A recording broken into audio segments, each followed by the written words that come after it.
जय हिंद दोस्त। हम लोग पढ़ रहे हैं भारतीय संविधान और पिछले क्लास में हम लोग पढ़े थे संसद भवन के बारे में कि संसद भवन क्या होता है, उसके कितने अंग होते हैं। तो आज हम लोग भारतीय संविधान का भाग 5 पढ़ने वाले हैं जो है संघ। तो हम लोग टॉपिक देते हैं संघ, भाग 5 है जिसमें हम लोग को अनुच्छेद पढ़ना है 52 से लेकर 151 तक।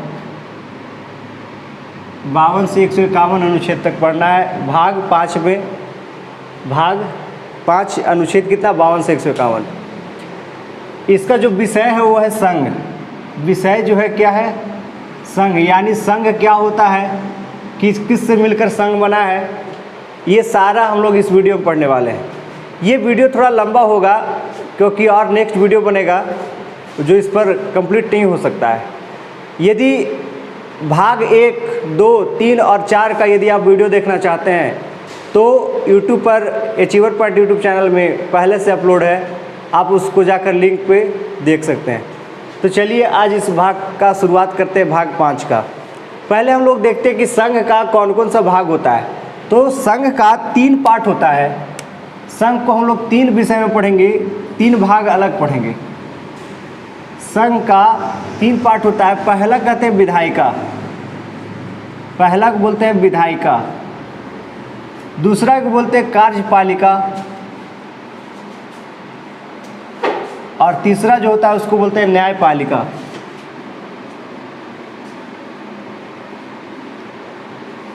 आप लोगों से रिक्वेस्ट है कि यदि इस वीडियो को देख रहे हैं तो सबसे पहले आप कॉपी और कलम लेकर बैठ जाएं, ताकि बहुत ऐसा चीज़ होता है जो लिखा नहीं जा सकता है, लेकिन जब उसको हम लोग बोलते हैं तो उसको आप नोट डाउन कर सकते हैं। तो उसको लगातार लिखिएगा तो आपको पढ़ने में सुविधा होगा। और एक बात और बताते हैं, यदि आप इस चैनल पे लगातार बने हुए हैं और यदि पॉलिटिकल साइंस का यानी भारतीय संविधान का वीडियो आप रेगुलर देख रहे हैं तो यह हम वादा करते हैं आपसे कि आप कोई भी एग्ज़ाम का सेट बनाइएगा और पॉलिटिकल साइंस का क्वेश्चन होगा, कभी छूटेगा नहीं। तो आप वीडियो को रेगुलर देखिएगा। यदि अच्छा लगे सब्सक्राइब करिए चैनल को, दोस्तों के साथ शेयर करिए वीडियो को, ताकि ये सुविधा जो हो सभी के पास पहुँचे। वैसा स्टूडेंट्स जो कोचिंग नहीं जा रहे हैं तो वैसे स्टूडेंट्स को भी बिना पैसा के देख सकता है वीडियो, और बिना फ़ी दिए हुए वैसे स्टूडेंट जो कोचिंग में जाकर फ़ी नहीं दे सकता है वैसे स्टूडेंट्स भी पढ़ सकता है। ये हम लोग का एक मुहिम है जो हर स्टूडेंट तक पहुंचना चाहिए। तो चलिए शुरुआत करते हैं। तो संघ का 3 भाग होता है। पहला विधायिका, दूसरा कार्यपालिका और तीसरा जो है उसका नाम है न्यायपालिका। अब देखिए विधायिका का कार्य क्यों होता है। विधायिका जो होता है कानून को बनाता है। कानून बनाने का काम करता है कौन, विधायिका। कानून को बनाता कौन है, विधायिका। कानून की लागू जो करता है उसको बोलते हैं कार्यपालिका। ये कानून को क्या करता है, लागू करता है। कानून को लागू करता है, यार कानून को लागू करना ऐसे लिखते हैं। और ये जो होता है इसको काम है कानून की रक्षा करना, कानून की रक्षा करना, है कि नहीं। ऐसे भी हम लोग सुनते हैं फिल्मों की कानून का हाथ बहुत लंबा होता है, तो कानून का रियल में हाथ बहुत लंबा है। देखिए विधायिका का काम क्या है, कानून बनाना। कार्यपालिका का काम क्या है, कानून को लागू करना। और न्यायपालिका का काम क्या है, कानून की रक्षा करना। पिछले हम लोग वीडियो में पढ़े थे कि विधायिका जो होता है इसी को हम लोग बोलते हैं क्या, संसद। और इसका 3 भाग होता है। पहला जो भाग होता है उसको बोलते हैं हम लोग राज्यसभा, ऐसा हम लोग पढ़े हैं। दूसरा जो होता है उसको बोलते हैं लोकसभा और तीसरा जो होता है उसको बोलते हैं राष्ट्रपति। यानी कोई भी कानून, यानी कोई भी विधायिका जो होता है, यानी कोई भी संसद में कानून तभी बनता है जब ये तीनों क्या करेगा, उसको लागू करेगा। यानी यदि कोई भी विधायिका जाता है लोकसभा में या राज्यसभा में तो कानून तब बनता है जब उस पर राष्ट्रपति क्या करता है, अपना हस्ताक्षर कर देता है। बात समझ में आया? इसको हम लोग डिटेल से पढ़ने वाले भी हैं।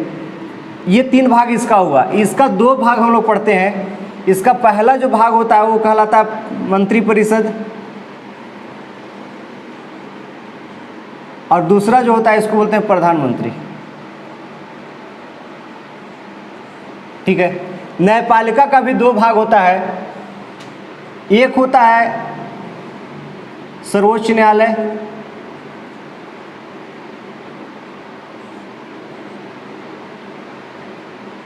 और दूसरा होता है महान्यायवादी।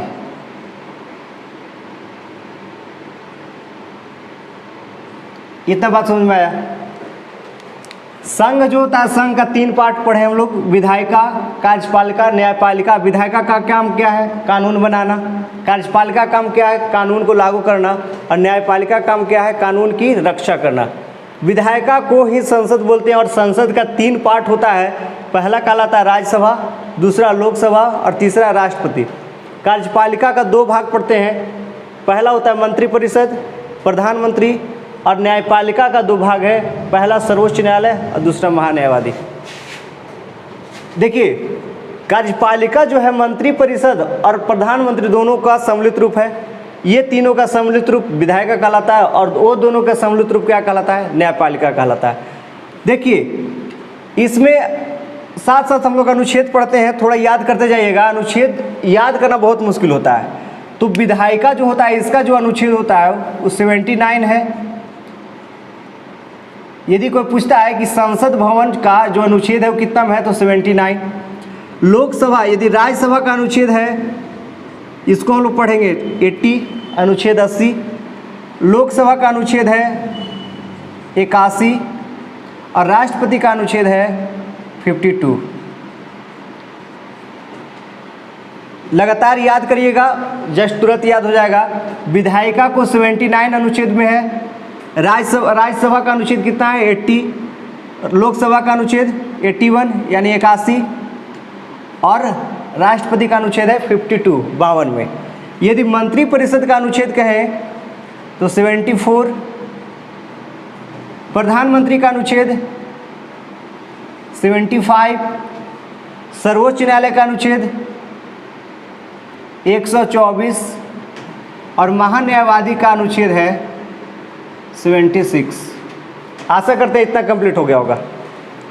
संघ का 3 पार्ट पढ़ लिए। अनुच्छेद यदि पढ़ेंगे कि संसद भवन भारत में है, इसका अनुच्छेद कितना में है? 79। राज्यसभा 80, लोकसभा 81, राष्ट्रपति 52, मंत्रिपरिषद 74, 74, प्रधानमंत्री 75, सर्वोच्च न्यायालय 124, और महान्यायवादी 176। देखिए, एक चीज़ और बताते हैं। यदि सर्वोच्च न्यायालय कहेगा इसका अनुच्छेद 124 है, लेकिन यदि उच्च न्यायालय कहता है, उच्च न्यायालय, तो इसका अनुच्छेद है 214। देखिए, कुछ नहीं करिए, ये दोनों को सिर्फ चेंज कर दीजिए, 4 को कांस्टेंट छोड़ दीजिए। ये तरीका है, इसको 214 याद कर सकते हैं कि ये हर राज्य का जो उच्च न्यायालय होता है, ये अनुच्छेद कितना होता है? तो 214 अनुच्छेद होता है। इसको अभी पढ़ना नहीं है, हम लोग को इतना सिर्फ पढ़ना है। अब देखिए, इतना भाग पढ़ लिए। अब राज्यसभा कैसे बनता है? राज्यसभा का गठन कब हुआ था? राज्यसभा का सभापति का काम क्या होता है? राज्यसभा सदस्य कहाँ से चुन के आते हैं? ये सारा पढ़ना हम लोग को इसके बारे में। यदि लोकसभा के बारे में बोलते हैं तो लोकसभा का वर्तमान में कितना सीट है, कितना सीट होना चाहिए, निर्वाचन कैसे होता है, राज्य से कितना होता है, केंद्र शासित प्रदेश से कितना होता है, मनोनयन कितना होता है, सभापति कौन है, सभापति का काम क्या है, ये सारा चीज़ हम लोग डिटेल में पढ़ेंगे। राष्ट्रपति काम क्या होता है, मंत्रिपरिषद कैसे आता है, प्रधानमंत्री काम क्या होता है, ये सारा हम लोग इसके बारे में डिटेल पढ़ेंगे। तो चलिए हम लोग शुरुआत करते हैं सबसे पहले कि राज्यसभा में कितना वर्तमान सदस्य है। तो राज्यसभा को हम लोग बोलते हैं कौन कौन नाम से? इसको बोलते हैं हम लोग उच्च सदन बोलते हैं, उच्च सदन बोलते हैं। ऐसा करते हैं, इसको मिटाकर फिर से करते हैं। चलिए, इसको हम पढ़ेंगे विधायिका के बारे में कि विधायिका का कौन कौन संघ होता है। तो इसको हम लोग क्या बोलते हैं? संसद। और इसका हम लोग अभी पढ़े कितना? 2 पार्ट पढ़े, 3 पार्ट। पहला पढ़े राज्यसभा, दूसरा लोकसभा, तीसरा हम लोग राष्ट्रपति के बारे में पढ़े। इसका 3 पार्ट होता है। संसद का 3 पार्ट यानी 3 अंगों से मिलकर बना। पहला अंग राज्यसभा कहलाता है, दूसरा अंग लोकसभा कहलाता है, तीसरा अंग राष्ट्रपति कहलाता है। अब देखिए राज्यसभा को हम लोग कौन कौन से नाम से जानते हैं। सबसे पहले इसको उच्च सदन बोलते हैं। उच्च सदन बोलते हैं किसको? राज्यसभा को। इसको बोलते हैं अस्थाई सदन। फिर इसको बोलते हैं द्वितीय सदन।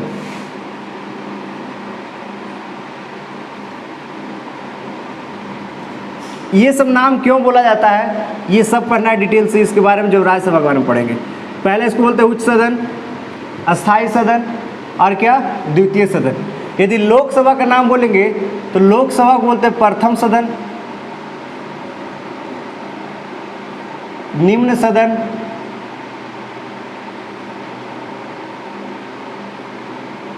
अस्थाई सदन,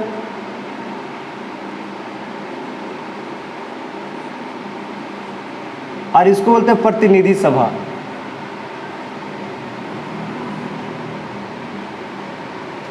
इसको कंफर्म कर लीजिएगा, क्योंकि लोकसभा राज्यसभा नहीं लिख के कहीं कहीं उच्च सदन लिखता है तो समझना है कि राज्यसभा की बात कर रहा है। यदि अस्थाई सदन कहता है तो राज्यसभा के बारे में समझना है। यदि द्वितीय सदन कहता है तो राज्यसभा के बारे में समझना है। यदि यह प्रथम सदन कहता है तो लोकसभा के बारे में समझना है। निम्न सदन कहता है तो लोकसभा है। अस्थाई सदन कहता है तो भी लोकसभा है। यदि प्रतिनिधि सभा कहता है तो क्या है? वो भी लोकसभा ही है। बात समझ में आ रहा है? तो इसको आप लोग नोट डाउन करते जाइएगा। यदि राज्यसभा की बात करते हैं तो राज्यसभा में अभी टोटल सीट जो होता है 250 होता है, 250 हो सकता है। लेकिन वर्तमान समय में जो कुल सीट होना चाहिए वो कितना होना चाहिए? 250। लेकिन वर्तमान समय में जो सीट है वो मात्र 245 है। इतना बात समझ में आया? यदि कहेगा, क्वेश्चन ऐसे पूछता है कि राज्यसभा में अधिकतम कितना सीट हो सकता है, तो 250 हो सकता है। लेकिन यदि कहेगा वर्तमान समय में राज्यसभा में कितना सीट है, तो 245 सीट है। यदि ये 245 में कहता है इसका कहाँ कहाँ चुन के आता है 245 सदस्य, तो इसमें 2 तरह के सदस्य निर्वाचित होता है। एक पहला सदस्य जो होता है वो निर्वाचित होता है, और दूसरी टाइप का जो सदस्य होता है उसका मनोनयन होता है, वो मनोनीत होता है। ठीक है। निर्वाचन कहाँ होता है? तो विधानमंडल का सदस्य जो होता है निर्वाचित होकर आता है। निर्वाचित कितना सदस्य होता है? तो 233 सदस्य जो होता है वो निर्वाचित होता है, और 12 सदस्य का क्या होता है? मनोनयन होता है। यदि राज्यसभा की बात करते हैं तो राज्यसभा में कुल सीट 552 होता है। कुल सीटों की संख्या 552। वर्तमान समय में सीट कितना है? वर्तमान सीटों की संख्या जो है वो है 545। इतना बात कंफर्म होना चाहिए। राज्यसभा में कुल सीट 250 है, वर्तमान समय में कितना है? 245। यदि 245 सदस्य है तो कहाँ से होता है? 233 सदस्यों का निर्वाचन होता है और 12 सदस्य का मनोनयन होता है। निर्वाचित कहाँ से होता है? तो राज्य से होता है। राज्य से कहाँ होता है? तो विधानमंडल के जो सदस्य निर्वाचित होकर आता है वो 233 सदस्य होता है। यदि कहेगा मनोनयन 12 सदस्य को, मनोनयन में होता क्या है? मनोनयन में होता है मनोनीत करना, यानी किसी को बिना निर्वाचन को चुनना। यानी राष्ट्रपति जो होता है 12 सदस्यों का मनोनीत करता है, ये बिना निर्वाचन का होता है। जैसे आप लोग ऑप्शन यानी एग्जाम्पल पर लें कि मेरे मान लिया कि क्लास में 20 लड़का है। यदि 20 लड़का में यदि किसी को कहे कि मान लिया कि मॉनिटर बनाना है किसी को, तो 20 लड़का क्या करेगा? उसको चुनाव करेगा। जैसे 2 सदस्य खड़ा हो गया और उसको कहेगा निर्वाचित करो कि 2 सदस्य में से किसको हम मॉनिटर बनाएंगे, तो सारा लड़का क्या करेगा? दोनों की तरफ वोटिंग करेगा। जिसका बहुमत ज़्यादा होगा वो बन गया सदस्य, वो निर्वाचित हुआ मॉनिटर के लिए। लेकिन यदि मनोनयन की बात करते हैं तो मनोनयन के मतलब ये हुआ कि निर्वाचन नहीं, किसी से कोई पूछना नहीं है कि कौन हो सकता है मॉनिटर। सीधा क्लास का जो टीचर है या वहाँ स्कूल का जो प्रिंसिपल है सीधा डायरेक्ट जाके किसी लड़का के बारे में बोल दे कि नहीं रमेश ही बनेगा जो क्लास का मॉनिटर होगा, तो समझिए कि वो क्या हुआ? मनोनयन हो गया। यानी भारत देश के जितना भी पॉपुलेशन है उस राज्य से 12 सदस्यों का राष्ट्रपति क्या करता है, मनोनयन करता है।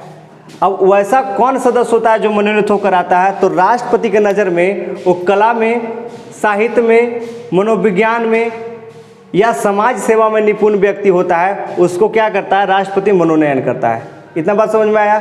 यानी राष्ट्रपति के नज़र में क्या होना चाहिए, भारत का एक वैसा शख्स होना चाहिए जो विज्ञान में या साहित्य में, मनोविज्ञान में, कला में क्या हो, निपुण हो। वैसे सदस्य को क्या करता है, राज्यसभा के सदस्य के रूप में राष्ट्रपति क्या करता है, उसको मनोनीत करता है। चलिए अब लोकसभा की बात करते हैं। तो लोकसभा में भी क्या होता है, इसमें भी निर्वाचन होता है और मनोनयन होता है। तो निर्वाचन जो होता है और दूसरा क्या होता है, मनोनयन होता है। तो मनोनयन कितना सदस्य का होता है, तो 2 सदस्य का मनोनयन होता है और टोटल 543 सदस्य का क्या होता है, निर्वाचन होता है। ठीक है, ये जो 2 सदस्य मनोनयन होता है इसको बोलते हैं एंग्लो इंडियन। एंग्लो इंडियन, ये एंग्लो इंडियन कौन होता है, तो इसमें भी राष्ट्रपति ही 2 सदस्य का मनोनयन करता है। लेकिन एंग्लो इंडियन इसलिए कहलाता है क्योंकि ये वैसा सदस्य होता है जो विदेशी नागरिक जो होता है कि भारत का क्या किया हो, उसका नागरिकता प्राप्त हो, वैसे सदस्य को भारत के राष्ट्रपति 2 सदस्यों को लोकसभा में मनोनयन करता है, जिसको बोलते हैं एंग्लो इंडियन। और 543 सदस्य का क्या होता है, निर्वाचन होता है। इस निर्वाचन भी जो होता है 2 जगह से होता है, एक राज्य से होता है और दूसरा केंद्र शासित प्रदेश होता है। तो इधर लिखते हैं राज्य और इधर लिखते हैं क्या, केंद्र शासित प्रदेश।